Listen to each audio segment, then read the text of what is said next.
ओम गोविंदाय नमः। आप सभी भक्तों पर राधे कृष्ण भगवान की कृपा सदा सर्वदा बनी रहे। आइए भक्तों, आज श्रवण करते हैं वैशाख मास की महापुण्यदायिनी सभी कथाएं एक साथ। पहले हम सुनते हैं गणेश जी की कथा। प्रेम से बोलिए ओम गणेशाय नमः। एक बार गणेश जी ने पृथ्वी के मनुष्य की परीक्षा लेने का विचार किया। वे अपना रूप बदलकर पृथ्वी पर भ्रमण करने लगे। उन्होंने एक बालक का रूप बना लिया। एक हाथ में एक चम्मच में दूध ले लिया और दूसरे हाथ में एक चुटकी चावल ले लिए और गली गली घूमने लगे। साथ ही साथ आवाज लगाते चल रहे थे, कोई मेरे लिए खीर बना दे, कोई मेरे लिए खीर बना दे। कोई भी उन पर ध्यान नहीं दे रहा था, बल्कि लोग उन पर हंस रहे थे। वे लगातार एक गांव के बाद दूसरे गांव इसी तरह चक्कर लगाते हुए पुकारते रहे, पर कोई खीर बनाने के लिए तैयार नहीं था। सुबह से शाम हो गई, गणेश जी लगातार घूमते रहे। एक बुढ़िया थी, शाम के वक्त अपनी झोपड़ी के बाहर बैठी हुई थी। तभी गणेश जी वहां से पुकारते हुए निकले कि कोई मेरी खीर बना दे, कोई मेरी खीर बना दे। बुढ़िया बहुत कोमल हृदय वाली स्त्री थी। उसने कहा, बेटा मैं तेरी खीर बना देती हूँ।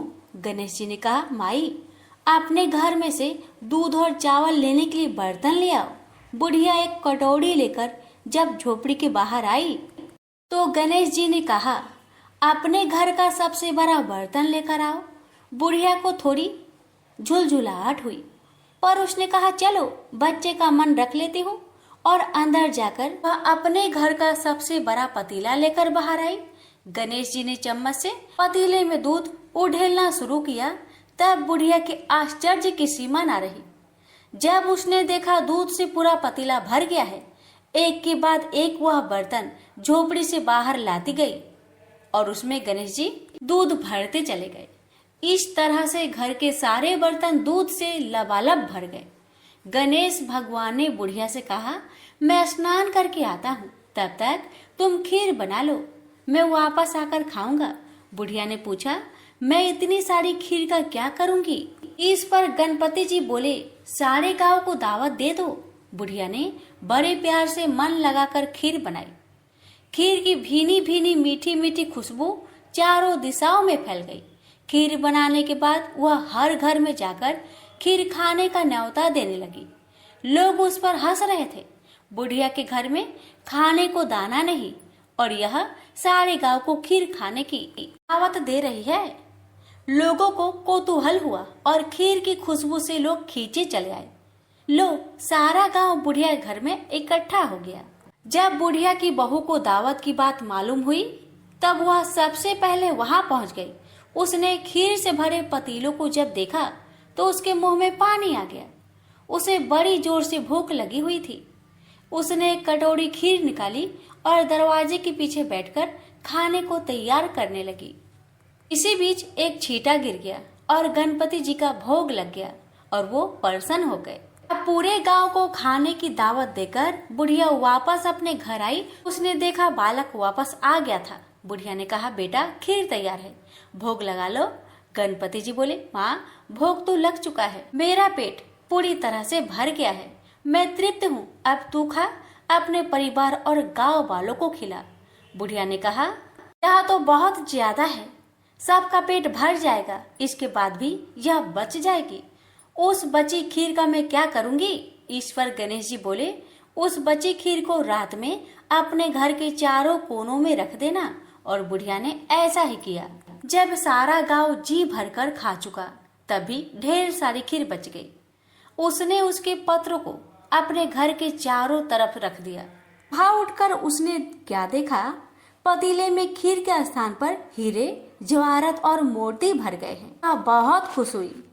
उसकी सारी दरिद्रता दूर हो गई। वह आराम से रहने लगी।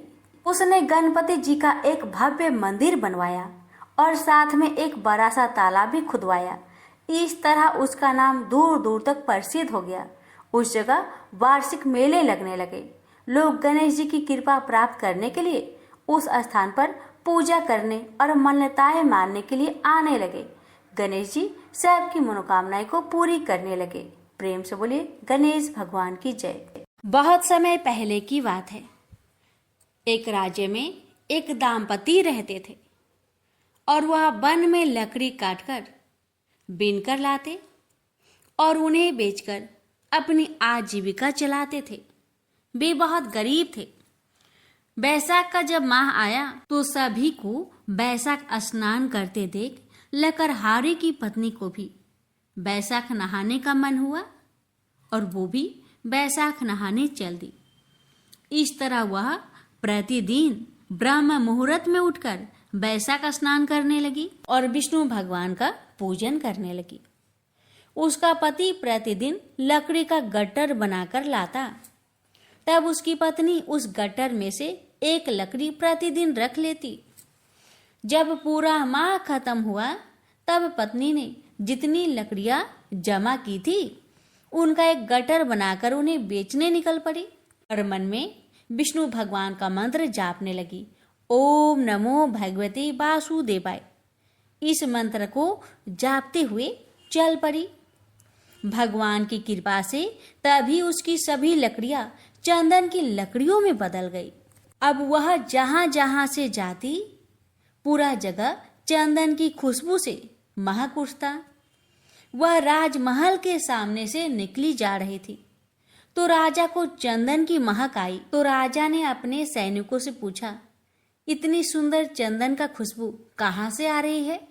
आज तक तो हमें कभी इतनी सुंदर खुशबू नहीं आई, पता लगाओ कहाँ से आ रही है। तो सैनिकों ने जब बाहर की तरफ देखा तो देखा कि एक महिला सर पे चंदन की लकड़ी लेकर बेचने जा रही है। तब सैनिकों ने उस महिला को रोककर राजमहल में बुलवाया और कहा कि इन लकड़ियों की कीमत क्या है। यह सुनकर वह बोली कि जो आपकी इच्छा हो वो मुझे दे दीजिए, लेकिन मुझे इतनी कीमत चाहिए जिससे मैं ब्राह्मणों को भोजन करवा सकूं। सैनिकों ने ये सारी बात राजा को जाकर बता दी। राजा ने उस लकड़हारिन को 5 ब्राह्मणों को भोजन करवाने के अनुमान से भोजन सामग्री उसके घर में भिजवा दी और सारी लकड़ी को रख ली। लकड़हारिन बड़ी खुशी मन से अपने घर को गई और फिर अगले दिन सुबह ब्रह्म मुहूर्त में स्नान करके विष्णु भगवान का पूजन करके अपने घर को जाकर के 5 ब्राह्मणों के लिए भोजन बनाकर उन्हें भोजन करवाई। साथ में उन्हें दक्षिणा भी दी। जब भोजन करने के बाद ब्राह्मण जाने लगे तो उसने लकड़हारिन को आशीर्वाद दिया।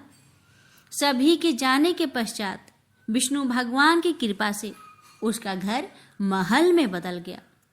दूसरी ओर पति को आने में देर हो गई। लकड़ियां बिकी नहीं। अब तो महल में 36 प्रकार का भोजन बनने लगा। जब पति वापस आया तो बहुत हैरान हो गया कि मेरी झोपड़ी कहाँ चली गई, यहीं पर तो थी।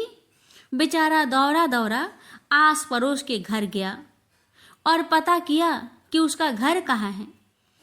तब उसके पड़ोस में रहने वाले स्त्रियों ने कहा, तुम तो केवल लकड़ियां बेचने में ही रहते हो और तुम्हारी पत्नी पूजा पाठ में लगी रहती है, बैसाख स्नान करती है और विष्णु भगवान की पूजन करती है। इतनी बातें हो ही रही थी तभी पत्नी बाहर आई और बोली, अरे आप आ गए, यह अपना ही महल है। यह सुनकर पति क्रोध में आ गया और वह बोला, तूने किसके घर से इतने धन चुराया है? सच सच बता, कहाँ पर डाका डाला है? पत्नी ने शांत भाव से कहा, हे नाथ, हे पति देव, मैंने सच्चे मन से बैसाख स्नान किया है और बर पीपल में जल चढ़ाया, विष्णु भगवान की पूजन की, भजन कीर्तन की। ये सब उसी का पुण्य प्रताप है। आप नाराज ना होइए, मुझ पर भरोसा कीजिए। पत्नी ने अपनी सारी वृत्तांत अपने पति से कह सुनाया। यह सुनकर उसका पति बहुत प्रसन्न हुआ और वह प्रसन्नता से महल के अंदर गया और विष्णु भगवान का जय जयकार करने लगा और पत्नी के साथ मिलकर प्रेम से भोजन किया। भक्तों, अतः बैसाख स्नान का अपना महत्व है। यह सभी को करके इसका लाभ लेना चाहिए। ईश्वर की कृपा से जिस प्रकार इस दाम्पत्य पर कृपा हुई, उसी प्रकार से सभी को ईश्वर की कृपा मिले। हे विष्णु भगवान जी, इस पावन कथा को कहने वाले और श्रद्धा पूर्वक सुनने वाले भक्तों पर आपने कृपा सदा बनाए रखे। जय श्री हरि। कि बहुत समय पहले की बात है, किसी राज्य में एक राजा रहा करते थे। राजा की 2 रानियां थी और एक मुंह बोली बहन थी और सभी एक साथ रहते थे। राजा अपनी मुंह बोली बहन को बहुत मानते थे। वो अपनी मुंह बोली बहन की सारी बातें मानते थे, चाहे बहन सही हो या फिर गलत।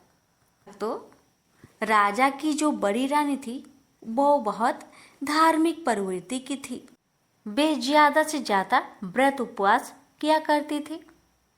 बड़ी रानी बैसाख महीने के रविवार का व्रत भी करती थी और बर पीपल आकरे की पेड़ की पूजा किया करती थी। और भक्तों, जो छोटी रानी थी वो चापलूसी प्रवृत्ति की थी।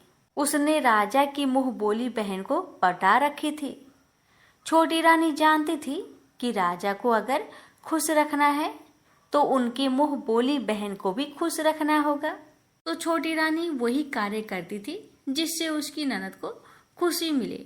लेकिन बड़ी रानी को चापलूसी करना बिल्कुल भी पसंद नहीं था। भक्तों, एक बार की बात है, जब बैसाख महीना आया तो बड़ी रानी ने बैसाखी रविवार का व्रत किया और बर पीपल आकरे की पूजा करने के लिए वह महल से बाहर चली गई।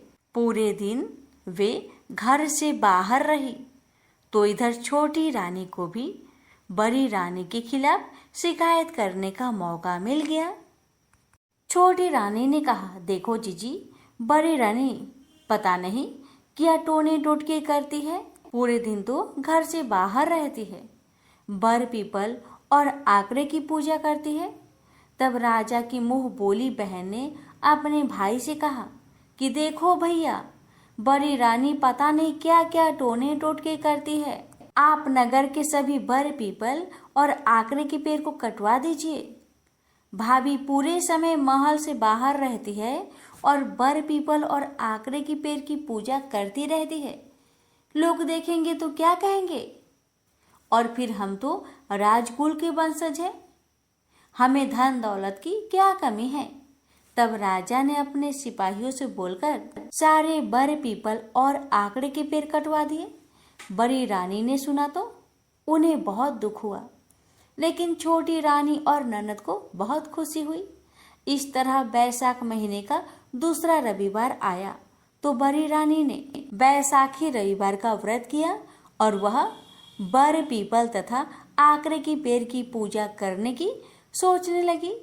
तब उसने चूरमे के लड्डू बनाए, एक थाली में रोली, मोली, चावल, मेहंदी, काजल, कच्चा सूत, चुनरी, जल का लोटा तथा पूजा के सारे सामान और घी का दीपक लेकर महल से बाहर बर पीपल और आकड़े की पूजा करने के लिए निकल पड़ी। पूरे नगर में उसे कहीं भी बर पीपल आकड़े का पेड़ दिखाई नहीं दिया। तब वह भटकते भटकते घने जंगल में पहुंच गई। इधर उधर भटकने के बाद उसे बहुत देर के बाद एक छोटा सा आकड़े का पौधा दिखाई दिया जो कि पत्थरों से दबा हुआ था। शायद राजा के सिपाहियों की नजर उस पर नहीं गई, इसलिए वह बच गया। बड़ी रानी को बहुत खुशी हुई। उसने वहीं बैठकर बड़े ही श्रद्धा से आकरे की पौधे की पूजा की। उसने आकरे के पौधे के पास एक छोटी सी तलाई बनाई और उसमें लोटे का जल सींच दिया और चूरमा बाटी का भोग लगाया, रोली चावल चढ़ाया, सूत बांधा, मेहंदी लगाई, काजल लगाया, चुनरी उड़ाई और घी का दीपक जलाई। फिर वहीं बैठकर बड़ी रानी ने बड़े ही श्रद्धा से कथा सुनी और राजा और प्रजा की खुशहाली की कामना की। फिर वह महल में चली आई। इस तरह समय बीतने लगा। राजा को शिकार खेलने का बहुत शौक था। एक दिन राजा सिपाही और मंत्रियों के साथ घोड़े पर बैठकर घने जंगल में पहुंच गया। बैसाख का महीना था, बहुत तेज गर्मी पड़ रही थी। राजा शिकार की तलाश में जंगल में पहुंच गया, लेकिन उसे कहीं शिकार दिखाई नहीं दिया। वो बहुत देर तक शिकार के लिए इधर उधर भटकता रहा। धीरे धीरे उन लोगों के पास खाने पीने के सामान भी खत्म हो गए। अब राजा को बहुत तेज पानी प्यास लगी थी। साथ ही सभी मंत्रियों और सिपाही को भी भूख प्यास लगी थी। सर्दी गर्मी से बेहाल हो रहे थे। तब राजा ने मंत्रियों को हुक्म दिया कि ऊंचे पेड़ पर चढ़कर देखो, आसपास कहीं जल का स्रोत है या नहीं। कोई तालाब, कुआं, बावड़ी मिल जाए तो पानी पीकर प्यास बुझाई जाए।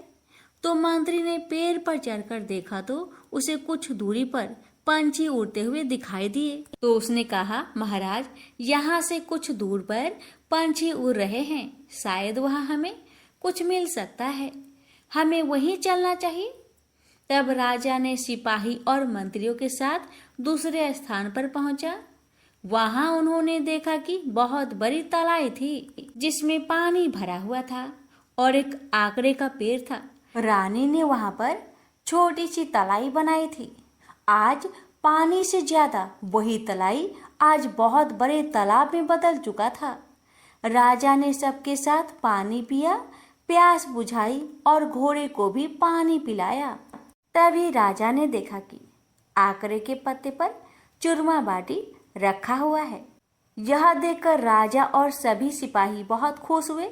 फिर राजा ने चूरमा बाटी खुद भी खाया और अपने सभी सिपाही को भी खिलाया, घोड़े को भी खिलाया। सबने भरपेट चूरमा बाटी खाए, लेकिन फिर भी चूरमा बाटी खत्म नहीं हुआ। राजा के साथ सभी मंत्रियों और सिपाही को भी बहुत आश्चर्य हुआ। थोड़ी देर आराम करने के बाद संध्या के समय राजा महल में आ गए। राजा ने महल में आते ही अपनी दोनों रानियों से पूछा कि तुम दोनों में से किसने मेरी और प्रजा की सलामती के लिए व्रत किया था और आकड़े के पेड़ की पूजा करी थी। तो छोटी रानी ने मना कर दिया, लेकिन बड़ी रानी बोली कि महाराज, मैं हर साल बैसाखी रविवार का व्रत करती हूँ और बड़े पीपल आकड़े की पूजा करती हूँ, लेकिन इस बार आपने ननद और छोटी रानी की कहने पर आकड़े के सारे पेड़ कटवा दिए। तब मुझे घने जंगल में छोटा सा आकड़े का पेड़ दिखाई दिया, तो मैंने वहीं बैठकर पूजा की और सुहाग की सलामती और प्रजा की खुशहाली के लिए दुआ मांगी थी। तब राजा ने अपनी गलती मानते हुए अपनी बहन को उसके ससुराल भिजवा दिया और छोटी रानी से कहा, तुम्हें भी बड़ी रानी से कुछ सीखना चाहिए। छोटी रानी भी अपनी गलतियों को समझ रही थी और उसे भी अकल आ गई थी। तब राजा ने पूरी नगरी में ढिंढोरा पिटवा दिया कि बैसाख के रविवार का व्रत करे, बर पीपल और आकड़े की पेड़ की पूजा करे। हे बैसाख के देवता, जैसे बड़ी रानी पर टूटे वैसे सब पर टूटना। कहानी कहने वाले पर, कहानी सुनने वाले पर, हुकार भरने वाले पर सबकी मनोकामना को पूरी करना। प्रेम से बोलिए हरे कृष्णा। अब सुनेंगे पीपल सींचने की कथा। बहुत समय पहले की बात है। किसी गांव में एक बहुत ही मेहनती भाभी रहती थी। उस भाभी का एक ननद भी था। भाभी अपनी ननद से बहुत प्यार करती थी। मरते वक्त उसकी सास ने उससे कहा था कि बहू, मेरी बेटी का ख्याल रखना, उसे अपने बच्चों की तरह प्यार करना। बहू ने अपनी सास को वचन दिया था और इस वचन को वो बहुत अच्छे से निभा भी रही थी। वो अपनी ननद का खूब ख्याल रखती थी और उसे हर समय अपने साथ रखती थी। भाभी की कोई संतान नहीं था। एक समय बैसाख का महीना आया तो भाभी हर रोज सुबह जल्दी घर का सारा कामकाज करने के बाद स्नान करके साफ वस्त्र पहनकर पूजा पाठ करती थी। और कुछ दूरी पर ही पीपल का एक पेड़ था, वह सींचने भी जाती थी। ननद भी उसके साथ साथ पीपल में जल चढ़ाने जाती थी। पीपल की पूजा करके भाभी हाथ जोड़कर कहती, हे पीपल देवता, मुझे एक पुत्र दे। अब ननद को कुछ समझ में नहीं आ रहा था कि वह पीपल देवता से क्या मांगे। मन ही मन बहुत सोच विचार करके उसने मन में सोचा, क्यों नहीं, जो मेरी भाभी मांग रही है वही मैं भी मांग लूं।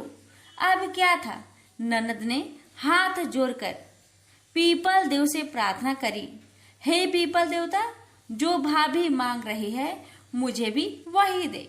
इसी तरह दोनों रोज पीपल की पूजा करने और जल चढ़ाने जाती रहती थी। देखते ही देखते वैशाख का महीना पूरा होने को आया। पीपल के देवता दोनों ननद भाभी की पूजा से बहुत प्रसन्न थे। उन्होंने भाभी को पुत्र प्राप्ति का वरदान दिया, परंतु ननद के लिए वह सोचने लगे कि इसे पुत्र का वरदान कैसे दूं। यह तो अभी कुंवारी है। परंतु उसके बार बार ऐसा वरदान मांगने पर पीपल देवता ने उसे भी पुत्र रत्न का वरदान दे दिया। कुछ समय बाद भाभी गर्भवती हो गई और ननद को एक फलक पड़ गया। 9 महीने बाद भाभी को एक पुत्र प्राप्त हुआ और ननद को उस फलक से एक पुत्र उत्पन्न हुआ। जब भाभी ने ननद के पास वह बच्चा देखा तो वह बहुत परेशान हो गई। उसके पूछने पर ननद उसे पीपल देव के वरदान की सारी बात बता दी।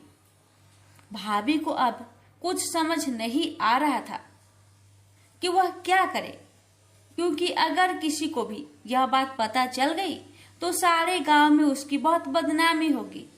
कुछ समय सोचकर भाभी बोली, तुम इसके बारे में किसी को कुछ मत कहना, मैं सबको कह दूंगी कि मेरी जुड़वा पुत्र हुए हैं।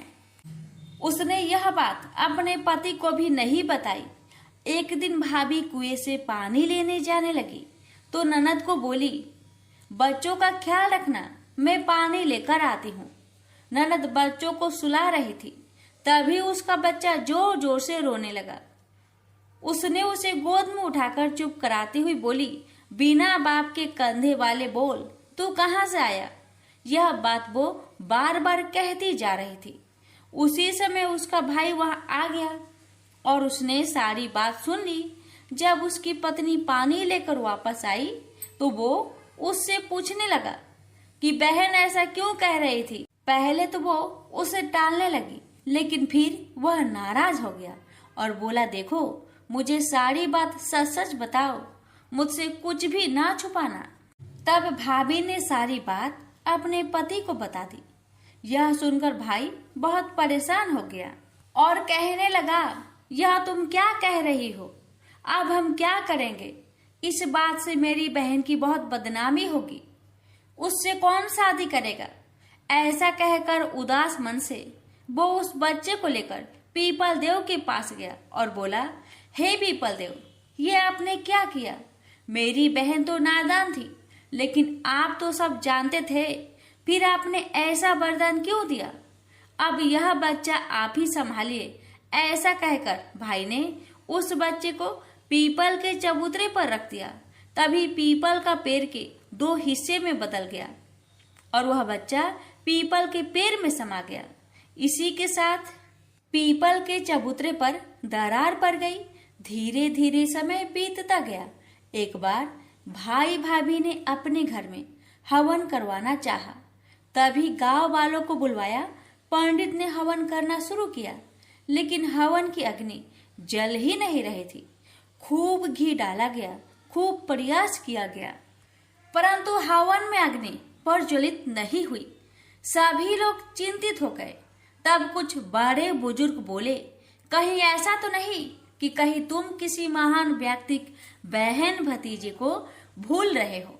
तो वह बोला, नहीं, मैं तो किसी को भी नहीं भूला, मैंने तो सभी को बुलाया है। बहुत कोशिशों के बाद भी हवन की अग्नि प्रज्वलित नहीं हुई।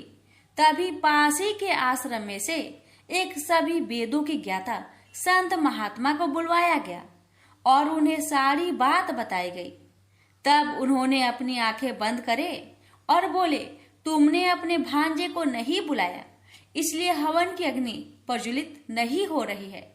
भाई बोला, मेरा तो कोई भांजा नहीं है, तब वे महात्मा बोले, वही भांजा जिससे तुम पीपल को सौंप आए थे।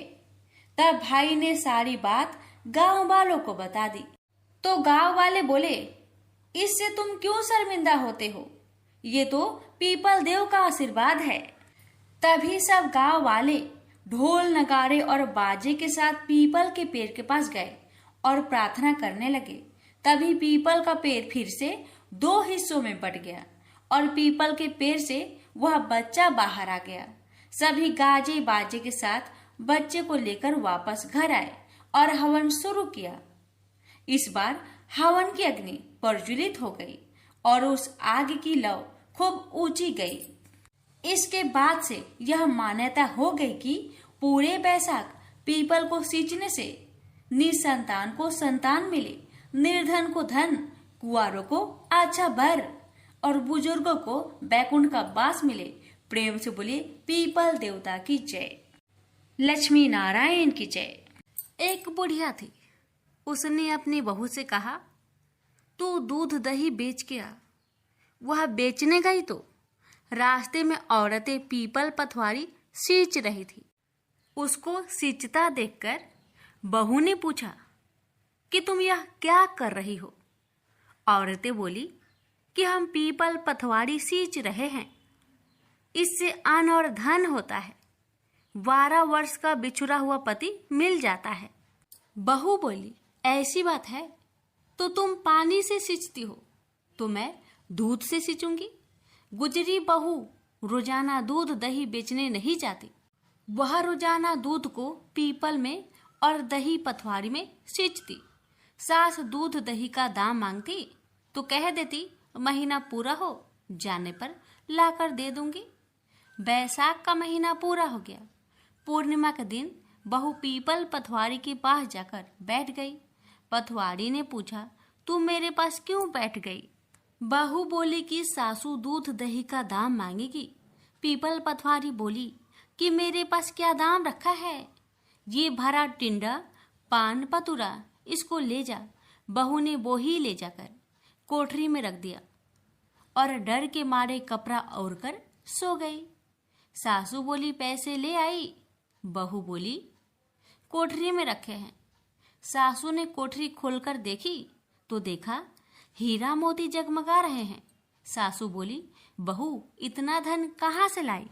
बहू ने आकर देखा तो सच्ची में ही धन भरा हुआ है। बहू ने सास को सारी बात बता दी। सास ने कहा, अब की बैसाख मैं भी पथवारी सींचूंगी। बैसाख आया, सास दूध दही तो बेच आती, हांडी धोकर पीपल पथवारी में चढ़ा देती। आकर बहू से कहती, मेरे से दाम मांग। वह कहती, सासू जी कोई बहू भी दाम मांगती है? मगर सासू कहती, तू मांग। बहू बोली, सासू जी पैसे ले आओ। तो सास पीपल पथवारी के पास जाकर बैठ गई। पीपल पथवारी ने सास को पान पतूरा भरा टंडे दे दिया। उसने ले जाकर कोठरी में रख दिया। बहू ने खोलकर देखा तो उसमें कीड़े मकोड़े बिलबिला रहे हैं। बहू ने कहा, सासू जी ये क्या है? सास ने आकर देखा और बोलने लगी, पीपल पथवारी बड़ी दोगली पटपीटन है, इसको तो धन दे दिया, मुझको कीड़ा मकोड़ा दिया।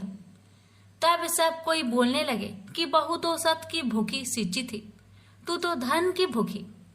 हे पथवारी माता, जैसा बहू को दिया वैसा सबको देना, जैसा सास को दिया वैसा किसी को ना देना।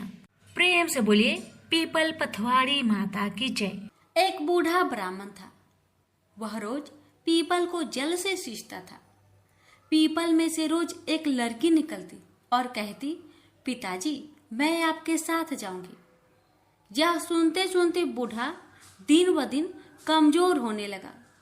तो बुढ़िया ने पूछा कि क्या बात है?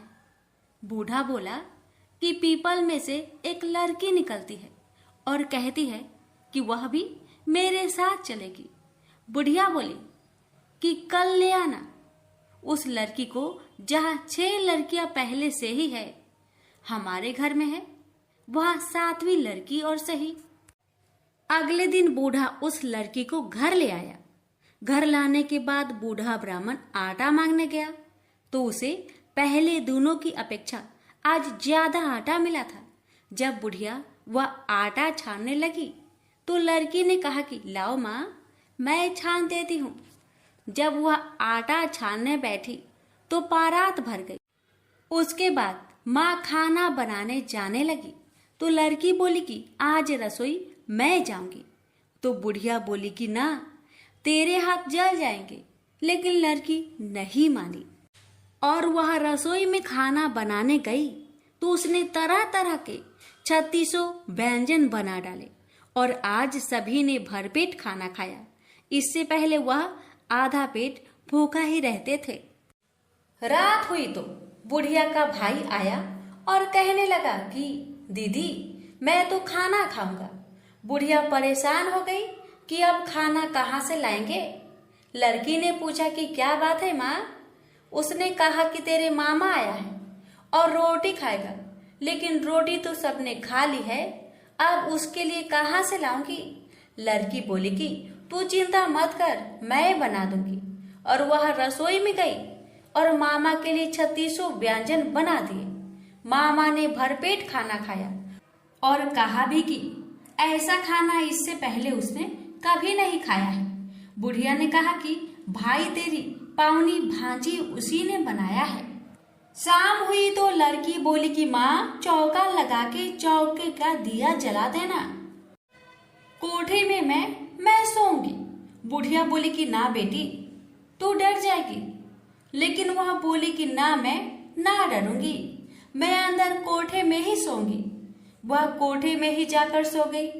आधी रात को लड़की उठी और चारों ओर आंख मारी तो धन ही धन हो गया। वह बाहर जाने लगी तो एक बूढ़ा ब्राह्मण सो रहा था। उसने देखा तो कहा कि बेटी, तू कहाँ चली। लड़की बोली कि मैं तो दरिद्रता दूर करने आई थी, अगर तुम्हें दूर करवानी है तो करवा लो। उसने बूढ़े के घर में भी आंख से देखा तो चारों ओर धन ही धन हो गया। सुबह सवेरे सब उठे तो लड़की को ना पाकर उसे ढूंढने लगे कि पावनी बेटी कहाँ चली गई। बूढ़ा ब्राह्मण बोला कि वह तो लक्ष्मी माता थी, जो तुम्हारे साथ मेरे दरिद्रता भी दूर कर गई। हे लक्ष्मी माता, जैसे आपने उनकी दरिद्रता दूर की, वैसे ही सबकी करना। कहानी अच्छी लगे तो शेयर जरूर करना। माँ लक्ष्मी आपके भंडार सोने से भर देंगी। एक गांव में एक साहूकार रहता था। साहूकार के एक बेटी थी। वह हर रोज पीपल सींचने जाती थी। पीपल के वृक्ष में से लक्ष्मी जी प्रकट होती थी और चली जाती। एक दिन लक्ष्मी जी ने साहूकार की बेटी से कहा, तू मेरी सहेली बन जा। तब लड़की ने कहा कि मैं अपने पिता से पूछकर कल आऊंगी। साहूकार की बेटी ने घर जाकर अपने पिता को सारी बात कह दी। तब उसके पिताजी बोले, वह तो लक्ष्मी जी है, अपने को और क्या चाहिए, तू लक्ष्मी जी की सहेली बन जा। दूसरे दिन वह लड़की फिर गई। तब लक्ष्मी जी पीपल के पेड़ से निकलकर आई और कहा, सहेली बन जा। तो लड़की ने कहा, बन जाऊंगी, और दोनों सहेली बन गई। लक्ष्मी जी ने उसको खाने का न्योता दिया। घर आकर लड़की ने माँ बाप को कहा कि मेरी सहेली ने मुझे खाने का न्योता दिया है। तब बाप ने कहा कि सहेली के जिमने जाइयो, पर घर को संभाल कर जाना।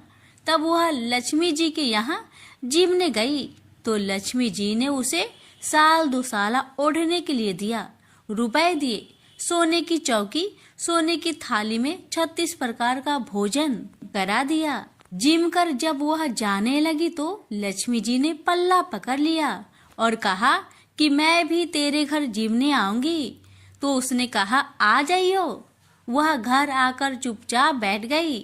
तब बाप ने पूछा कि बेटी, सहेली की यहाँ जिम करा गई और तू उदास क्यों बैठी है। तो उसने कहा, पिताजी, मेरे को लक्ष्मी जी ने इतना दिया, अनेक प्रकार के भोजन कराए, परंतु मैं कैसे जिमाऊंगी, अपने घर में तो कुछ भी नहीं है।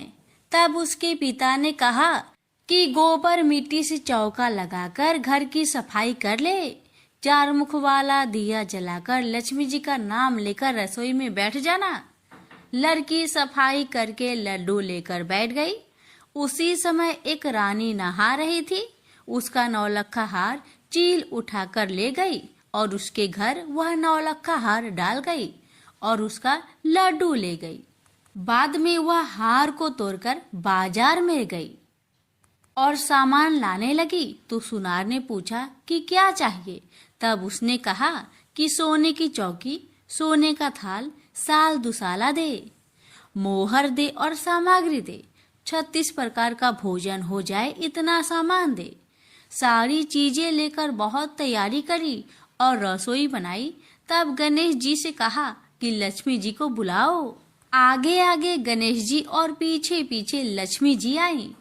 उसने फिर चौकी डाल दी और कहा, सहेली चौकी पर बैठ जा। जब लक्ष्मी जी ने कहा, सहेली चौकी पर तो राजा रानी की भी नहीं बैठी, किसी के भी नहीं बैठी, तो उसने कहा कि मेरे यहाँ तो बैठना पड़ेगा। फिर लक्ष्मी जी चौकी पर बैठ गई। तब उसने बहुत खातिर की। जैसे लक्ष्मी ने करी थी वैसे ही उसने करी। लक्ष्मी जी उस पर खुश हो गई। घर में खूब रुपया एवं लक्ष्मी हो गए। साहूकार की बेटी ने कहा, मैं अभी आ रही हूँ, तुम यहीं बैठी रहना। और वह चली गई। लक्ष्मी जी गई नहीं और चौकी पर बैठी रही। उसको बहुत दौलत दी। हे लक्ष्मी जी, जैसा तुमने साहूकार की बेटी को दिया वैसा सबको देना। कहानी सुनते हुकारा भरते अपने सारे परिवार को दियो। पीहर में देना, ससुराल में देना, बेटे पोते को देना। हे लक्ष्मी माता, सबका कष्ट दूर करना, दरिद्रता दूर करना, सबकी मनोकामना पूर्ण करना। प्रेम से बोलिए लक्ष्मी माता की जय। श्री सत्यनारायण की व्रत कथा। भक्तों, सत्य को ही नारायण के रूप में पूजना ही सत्यनारायण की पूजा है। इसका दूसरा अर्थ यह है कि संसार में एकमात्र नारायण ही सत्य है, बाकी सब माया है। सत्य में ही सारा जगत समाया हुआ है। सत्य के सहारे ही शेष भगवान पृथ्वी को धारण करते हैं। सत्यनारायण व्रत का वर्णन देवर्षि नारद जी के पूछने पर स्वयं भगवान विष्णु ने अपने मुख से किया है। भक्तों, एक बार योगी नारद जी भ्रमण करते हुए मृत्यु लोक के प्राणियों को अपने अपने कर्मों के अनुसार तरह तरह के दुखों से परेशान होते देखा। इससे उनका संत हृदय द्रवित हो उठा और वे बीना बजाते हुए अपने परम आराध्य भगवान श्री हरि के शरण में हरि कीर्तन करते क्षीर सागर पहुंच गए और स्तुति पूर्वक बोले, हे नाथ, यदि आप मेरे ऊपर प्रसन्न हैं तो मृत्यु लोक की प्राणियों की व्यथा हरने वाला कोई छोटा सा उपाय बताने की कृपा करे। तब भगवान ने कहा, हे वत्स, तुमने विश्व कल्याण की भावना से बहुत सुंदर प्रश्न किया है, अतः तुम्हें साधु बात है। आज मैं तुम्हें ऐसा व्रत बताता हूं जो स्वर्ग में भी दुर्लभ है और महान पुण्यदायक है तथा मोह के बंधन को काट देने वाला है, और वह है श्री सत्यनारायण व्रत। इसे विधि विधान से करने पर मनुष्य सांसारिक सुखों को भोगकर परलोक में मोक्ष प्राप्त कर लेता है। इसके बाद काशीपुर नगर के एक निर्धन ब्राह्मण को भिक्षावृत्ति करते देख भगवान विष्णु स्वयं ही एक बूढ़े ब्राह्मण के रूप में उस निर्धन ब्राह्मण के पास जाकर कहते हैं, हे वृप, श्री सत्यनारायण भगवान मनवांछित फल देने वाले हैं। तुम उनके व्रत पूजन करो, जिसे करने से मनुष्य सब प्रकार के दुखों से मुक्त हो जाता है। इस व्रत में उपवास का भी अपना महत्व है, किंतु उपवास से मात्र भोजन न लेना ही नहीं समझना चाहिए। उपवास के समय हृदय में यह धारण होनी चाहिए कि आज श्री सत्यनारायण भगवान हमारे पास ही विराजमान हैं, अतः अंदर व बाहर शुचिता बनाए रखनी चाहिए और श्रद्धा विश्वास पूर्वक भगवान का पूजन कर उनकी मंगलमयी कथा का श्रवण करना चाहिए। सायंकाल में यह व्रत पूजन अधिक प्रशस्त माना जाता है। श्री सत्यनारायण की कथा बताती है कि व्रत पूजन करने में मानव मात्र का समान अधिकार है, चाहे वह निर्धन, धनवान, राजा हो या व्यवसायी, ब्राह्मण हो या अन्य वर्ग, स्त्री हो या पुरुष। यही स्पष्ट करने के लिए इस कथा में निर्धन ब्राह्मण, गरीब लकड़हारा, राजा, उल्कामुख, धनवान व्यवसायी, साधु वैश्य, उसकी पत्नी लीलावती, पुत्री कलावती, राजा तुंगध्वज एवं गोपगणों की कथा का समावेश किया गया है। कथा सार ग्रहण करने से यह निष्कर्ष निकलता है कि जिस किसी ने सत्य के प्रति श्रद्धा विश्वास किया, उन सब के कार्य सिद्ध हो गए। जैसे लकड़हारा, गरीब ब्राह्मण, उल्कामुख, गोपगणों ने सुना कि यह व्रत सुख, सौभाग्य, संतति, संपत्ति सब कुछ देने वाला है, तो सुनते ही श्रद्धा, भक्ति तथा प्रेम के साथ सत्य व्रत का आचरण करने में लग गए और फलस्वरूप यह लौकिक सुख भोगकर परलोक में मोक्ष के अधिकारी हुए। साधु वैश्य ने भी यही प्रसंग राजा उल्कामुख से विधि विधान के साथ सुना, किंतु उसका विश्वास अधूरा था, श्रद्धा में कमी थी। वह कहता था कि संतान प्राप्ति पर सत्यव्रत पूजन करूंगा। समय बीतने पर उसके घर एक सुंदर कन्या ने जन्म लिया। उसकी श्रद्धालु पत्नी ने व्रत की याद दिलाई तो उसने कहा कि कन्या के विवाह के समय करेंगे। समय आने पर कन्या का विवाह भी हो गया, किंतु उस वैश्य ने व्रत नहीं किया। वह अपने दामाद को लेकर व्यापार के लिए चला गया। उसे चोरी की आरोप में राजा चंद्रकेतु द्वारा दामाद सहित कारागार में डाल दिया गया। पीछे घर में भी चोरी हो गई। पत्नी लीलावती व पुत्री कलावती भिक्षावृत्ति के लिए विवश हो गई। एक दिन कलावती ने किसी ब्रीब के घर श्री सत्यनारायण का पूजन होते देखा और घर आकर माँ को बताया। तब माँ ने अगले दिन श्रद्धा से व्रत पूजन कर भगवान से पति और दामाद के शीघ्र वापस आने का वरदान मांगा। श्री हरि प्रसन्न हो गए और स्वप्न में राजा को दोनों बंदियों को छोड़ने का आदेश दिया। राजा ने उनका धन धान्य तथा प्रचुर द्रव्य देकर उन्हें विदा किया। घर आकर पूर्णिमा और संक्रांति को सत्यव्रत का जीवन प्रयत्न आयोजन करता रहा। फलतः सांसारिक सुख भोगकर उसे मोक्ष प्राप्त हुआ। इसी प्रकार राजा तुंगध्वज ने वन में गोपगणों को श्री सत्यनारायण भगवान का पूजन करते देखा, किंतु प्रभुता के मद में चूर राजा न तो पूजा स्थल पर गया, न दूर से ही प्रणाम किया और न ही गोपगणों द्वारा दिया गया प्रसाद ग्रहण किया। परिणाम यह हुआ कि राजा के पुत्र धन्य धान्य अश्व गज आदि सब नष्ट हो गए। राजा को अकस्मात यह आभास हुआ कि विपत्ति का कारण सत्यदेव भगवान का निरादर है। उसे बहुत पश्चाताप हुआ। वह तुरंत वन में गया। गोपगणों को बुलाकर काफी समय लगातार सत्यनारायण भगवान की पूजा की। फिर उसने उनसे ही प्रसाद ग्रहण किया तथा घर आ गया। उसने देखा कि विपत्ति टल गई और उसकी सारी संपत्ति तथा जन सुरक्षित हो गए। राजा प्रसन्नता से भर गया और सत्य व्रत के आचरण में निरत हो गया। तथा अपना सर्वस्व भगवान को अर्पित कर दिया। श्री सत्यनारायण व्रत से हमें शिक्षा मिलती है कि सत्य रूप ब्रह्मा जीवात्मा रूप में हमारे अंदर विद्यमान है। हम सब सत्य के ही स्वरूप हैं, पर माया के बस में आकर नष्ट होने वाली वस्तुओं को संग्रह करने की सोचकर संसार में मग्न हो रहे हैं। इस अज्ञान को दूर करके सत्य को स्वीकार करना और प्रभु की भक्ति करना ही मानव का धर्म है।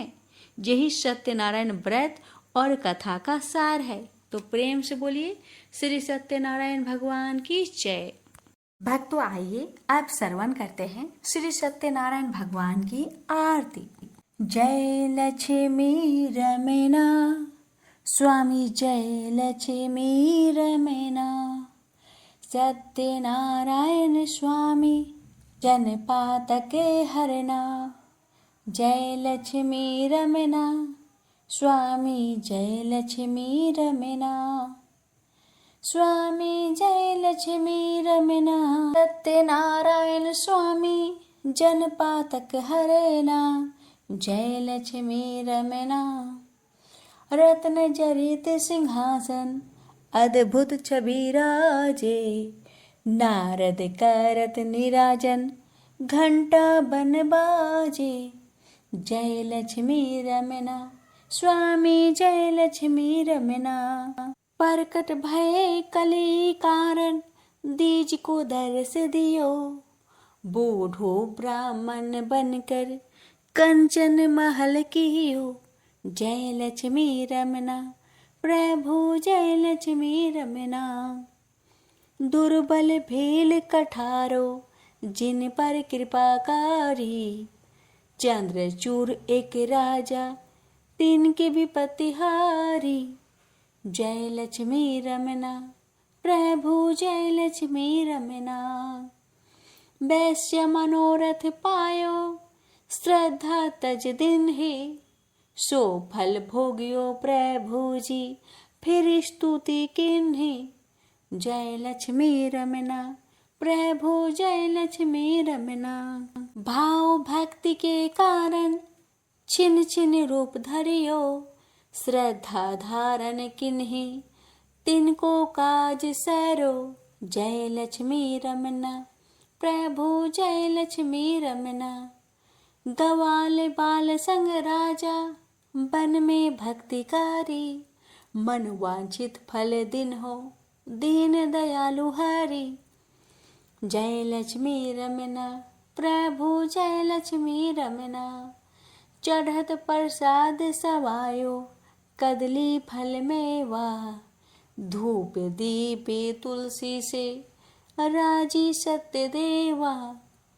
जय लक्ष्मी रमना प्रभु, जय लक्ष्मी रमना। सत्यनारायण जी की आरती जो कोई नर गावे। सत्यनारायण जी की आरती जो कोई नर गावे। तन मन सुख संपत्ति मन वांछित फल पावे। जय लक्ष्मी रमना स्वामी, जय लक्ष्मी रमना। सत्यनारायण स्वामी जनपातक हरना। जय लक्ष्मी रमना। प्रेम से बोलिए श्री सत्यनारायण भगवान की जय। माँ तुलसी और विष्णु भगवान जी की कथा। ज्वारनी मुनि की पुत्री तुलसी अपूर्व सुंदरी थी। उनकी इच्छा थी कि उनका विवाह भगवान नारायण के साथ हो। इसके लिए उन्होंने नारायण पर्वत की घाटी में स्थित बद्री वन में घोर तपस्या की।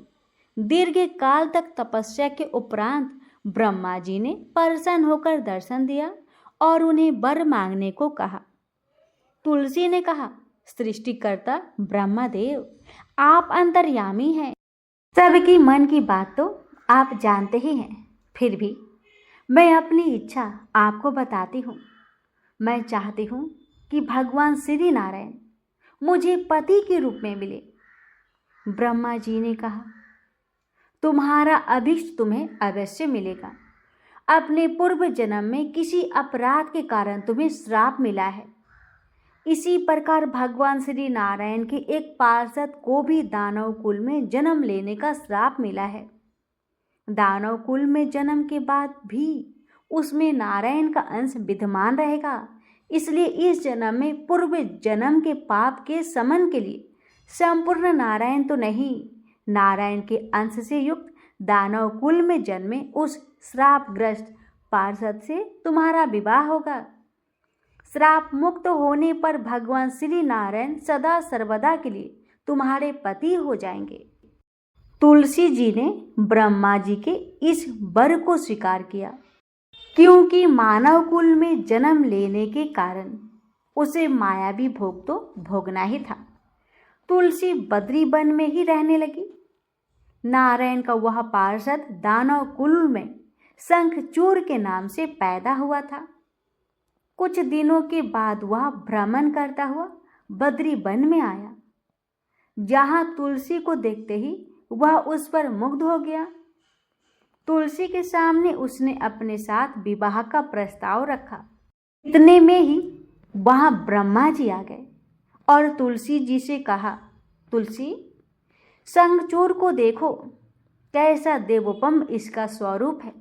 दानव कुल में जन्म लेने के बाद भी लगता है जैसे इसके शरीर में नारायण का वास हो। तुम प्रस्ताव को सहस्त्र स्वीकार कर लो। तुलसी को भी लगा कि उसकी तपस्या पूर्ण हुई, उसे इच्छित फल मिला है। शंखचूर के साथ उसका गंधर्व विवाह हो गया और वह शंखचूर के साथ उसके महल में पत्नी बनकर आ गई। शंखचूर ने अपनी परम सुंदरी सती साध्वी पत्नी तुलसी के साथ बहुत दिनों तक राज्य किया। उसने अपने राज्य का इतना विस्तार किया कि देवलोक तक उसके अधिकार में आ गया। स्वर्ग का सुख भोगने वाले देवताओं की दशा भिखारियों जैसे हो गई।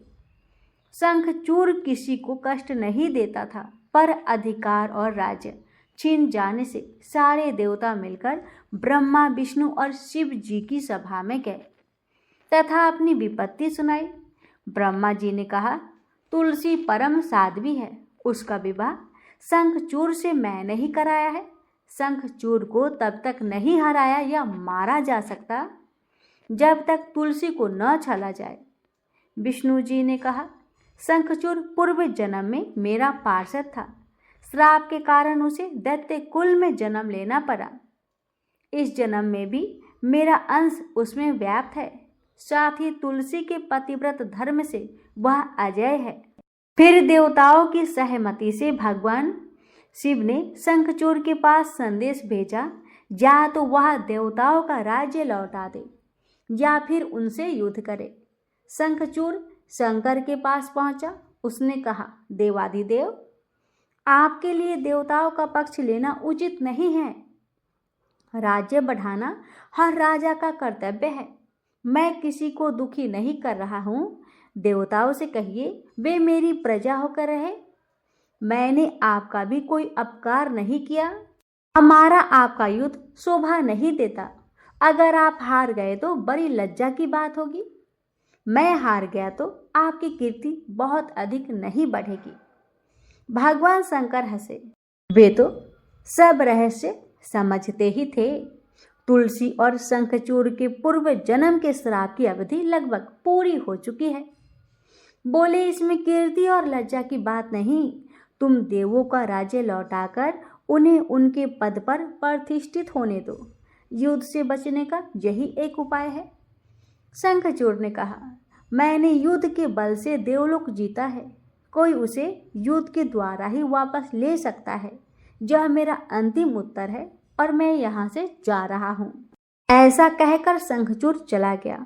उसने अपनी पत्नी तुलसी को सारी बात बताई और कहा, कर्म भोग सब काल सूत्र में बंधा है। जीवन में हर्ष, शोक, भय, सुख, दुख, मंगल, अमंगल काल के अधीन है। हम तो केवल निमित्त है। संभव है भगवान शिव देवों का पक्ष लेकर मुझसे युद्ध करे। तुम चिंता मत करना, तुम्हारा सती तेज मेरी रक्षा करेगा। दूसरे दिन भगवान शंकर के नेतृत्व में देवताओं ने युद्ध छेड़ दिया। शंखचूर ने भीषण बाणों की वर्षा कर उनका वेग रोका। उसके प्रहार से देवता डगमगाने लगे। उसने दानवी शक्ति का प्रयोग कर मायावी युद्ध आरंभ किया। युद्ध स्थल पर वह किसी को दिखाई नहीं देता था, पर उसके अस्त्र शस्त्र प्रहार कर देवों को घायल कर रहे थे। देवगण अपने अस्त्र चलाए तो किस पर चलाए, क्योंकि कोई शत्रु सामने था ही नहीं। कई दिनों तक इस तरह भयंकर युद्ध चलता रहा। शंखचूड़ पराजित नहीं हुआ। तब शिव जी ने विष्णु जी से कहा, विष्णु कुछ उपाय कीजिए, अन्यथा मेरा तो सारा यश मिट्टी में मिल जाएगा। विष्णु जी ने सोचा, बल से तो शंखचूड़ को हराया नहीं जा सकता, इसलिए छल का सहारा लेना होगा। उन्होंने तुरंत अपना स्वरूप शंखचूड़ जैसा बनाया और अस्त्र शस्त्र से सुसज्जित हो तुलसी के पास आए और बोले, प्रिय, मैं युद्ध में जीत गया। सारे देवता भगवान शंकर समेत हार गए। इस खुशी में आओ, मैं तुम्हें अंग से लगा लूं। पति को प्रत्यक्ष खरा देख तथा विजय का समाचार सुन वह दौड़कर मायावी शंखचूड़ के गले से लिपट गई। इस प्रकार पति पत्नी दोनों ने आलिंगन को खूब खुशी मनाई। पर पुरुष के साथ इस प्रकार के व्यवहार से उसका सती तेज नष्ट हो गया। उसका सती तेज जो शंखचूड़ की कवच के रूप में रक्षा कर रहा था, वह कवच नष्ट हो गया। शंखचूड़ शक्तिहीन हो गया। यह जानते ही भगवान शंकर ने अपने त्रिशूल से प्रहार किया। त्रिशूल के लगते ही शंखचूड़ जलकर भस्म हो गया। शंखचूड़ को मरा हुआ जानकर विष्णु जी अपने असली स्वरूप में आ गए। सामने अपने पति शंखचूड़ के स्थान पर भगवान विष्णु को खड़ा देख तुलसी बहुत विस्मित हुई। उसको पता लग गया कि स्वयं नारायण ने उसके साथ छल किया है। क्रोध में आकर उसने श्राप दिया, एक सती स्त्री का अस्तित्व भंग करने के अपराध में आप हृदयहीन पत्थर हो जाओ। विष्णु जी ने तुलसी जी की श्राप को सिरोधार्य कर कहा, देवी, तुम्हारे तथा शंखचूड़ के कल्याण के लिए मुझे ऐसा करना पड़ा। तुम दोनों को श्राप मुक्त करना था।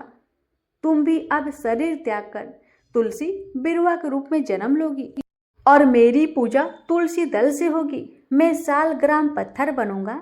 मेरे शीश पर तुम आदर से विराजमान होगी। तुम्हारे पति की हड्डियों के चूर्ण से शंख की उत्पत्ति होगी। उस शंख की ध्वनि से देवताओं तथा मेरी पूजा आराधना होगी। जहाँ शंख ध्वनि होगी वहाँ मंगलमयी मैं विराजमान रहूंगा। तुमने पूर्व जन्म में बद्री वन में मुझे पाने के लिए बड़ी तपस्या की थी। अब अगले जन्म में मैं नारायण परस्तर के रूप में बद्रीनाथ वन में स्थापित होऊंगा और मेरी पूजा अर्चना फल फूल से न होकर तुम्हारी तुलसी दल से होगी। मेरे शीश पर विराजमान होकर तुम मुझसे भी ऊंचा पद प्राप्त करोगी। तो भक्तों, ये थी माँ तुलसी और विष्णु जी की कथा। हे विष्णु भगवान, हे तुलसी माता, आपकी इस कथा को कहने वाले और श्रद्धा पूर्वक सुनने वाले भक्तों पर अपनी कृपा सदा सर्वदा बनाए रखना। प्रेम से बोलिए ओम नमो भगवते वासुदेवाय। अब सुनिए हर व्रत कथा के साथ सुनी जाने वाली लोभिया जी की कहानी। एक लोभिया था, कठोर तपस्या करता था। एक पांव पर खड़ा होकर कठिन तप करता था। उसने भगवान को प्रसन्न करने के लिए कठोर तप किया। उसके शरीर पर चिड़िया ने घोंसला भी बना लिया। तपस्या करते 12 वर्ष हो गए। भगवान ने सोचा, इसको इतना समय हो गया, अब इसकी परीक्षा लेनी चाहिए। भगवान जानते थे यह बहुत लोभी है, इसलिए भगवान ने एक सोने की मुड्डी उसके पांव के पास फेंक दी। तब लोभिया की नजर उस मुड्डी पर पड़ी तो उसने मुड्डी पांव के नीचे दबा ली। भगवान की माया से भला लौ बचा है। भगवान धरती पर आए और लोभिया से बोले, लोभिया, तेरी तपस्या में हीन है, तुझे इस तपस्या का फल नहीं मिलेगा। तब लोभिया ने अपनी गलती मानी और भगवान के चरण पकड़ लिए और पूछा, हे भगवान, इस तपस्या का हीन कैसे जाएगा।